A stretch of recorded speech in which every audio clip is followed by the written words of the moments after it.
melintang utara selatan. Namanya satu Jenderal Sudirman, yang satu namanya Hajah Rangkayo Rasuna Said. Kita sebut kawasan Kuningan, Hajah Rangkayo Rasuna Said. Dan Rasuna Said ini adalah perempuan pertama yang kena spikdelik. Belanda sampai memberikan spikdelik, larangan berbicara pada satu perempuan ini, karena kalau dia berbicara dia akan menggerakkan orang untuk melawan Belanda. Tapi yang lebih dahsyat, yang sering terlewatkan, gurunya adalah Rahmah Al-Yunusyah. Rahmah Al-Yunusyah ini dahsyat tapi terlewatkan. Rahmah Al-Yunusyah diundang ke Mesir, dan dia membuka program perempuan pertama yang kemudian berdampak pada perubahan pendidikan di seluruh dunia Islam. Siapa yang memulai? Seorang perempuan dari ranah Minang, Rahmah Al-Yunusyah. Jadi Anies main di luar saja tetapi tetap meriah ya.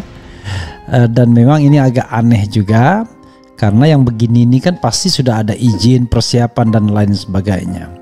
Tapi rupanya PLT wali kota ya, wali kota Bekasi itu mengurungkan atau mencabut izinnya karena katanya akan ada pertandingan ya antara PSM dan Bekasi ya. Bayangkara, PSM dan Bayangkara. Coba bayangkan ya, bisa aja itu di pertandingannya dipindah-pindahkan ya sesuai dengan jadwal adanya Anies. Katanya statuta PSSI mengatakan 48 jam harus ada clearance. Luar biasa ya. Tiba-tiba Anies Baswedan punya kendala baru yang bernama PSSI. Jangan-jangan besok-besok nonton sepak bola pun nggak boleh gitu ya. Apa saya katakan kenapa tadi itu kosong seperti di ruang hampa ya, karena kalau kita lihat umpama dengan retorika teman bermain badminton lawan bermain badminton gitu ya, lawan bermain dalam kontestasi pemilu sebagai lawan dalam berdemokrasi, kira-kira gitu lah, teman berdemokrasi. Nah tapi kan kalau kita lihat, kita lagi-lagi kalau kita bicara rekam jejak, realitanya kan berbanding terbalik. Ketika pilkada 2017 lalu, ternyata kan bukan teman berdemokrasi atau lawan dalam arti suasana yang demokratis yang diciptakan. Yang terjadi kan kalau kita bicara rekam jejak ya, realitanya umpama yang tidak memilih ini, mendukung ini, nggak akan disolatkan kalau wafat, kira-kira seperti itu. Nah, bayangkan sebuah universitas terkenal di dunia, umurnya hampir 1000 tahun, tidak punya murid perempuan, tidak punya dosen perempuan. Tapi di sini mereka mengirimkan pesan pada semua bahwa perempuan memiliki hak yang sama dan perempuan justru tiang untuk kemajuan sebuah bangsa. Sudah saatnya Rahmah Al-Yunusyah mendapatkan gelar pahlawan nasional. Sudah saatnya. Muridnya diakui, gurunya terlewatkan. Terus sekalian, ini adalah sebuah tempat di mana tumbuh besar sifat-sifat penghargai demokrasi, sifat-sifat kepahlawanan, pandangan-pandangan yang jauh ke depan. Alhamdulillah kita menyaksikan kemajuan demi kemajuan berjalan selama ini. Dan tahun ini, bulan ini kita merayakan kemerdekaan Indonesia yang ke-78. Dasarnya dari Pemkot Bekasi sudah memberikan izin, saya tanda tangani, tapi ternyata ada statuta PSSI yang menyebutkan bahwa stadion harus steril dari segala aktivitas 84 jam sebelum pertandingan. Luar biasa ya. Sehingga Medcom pengawas pertandingan PSM dan Bayangkara tidak memberikan izin, kata Tri saat dikonfirmasi. Ketua DPC PDIP Kota Bekasi itu pun mengucapkan permohonan maaf kepada para panitia yang telah menyiapkan acara tersebut. Jadi Allah Akbar ya.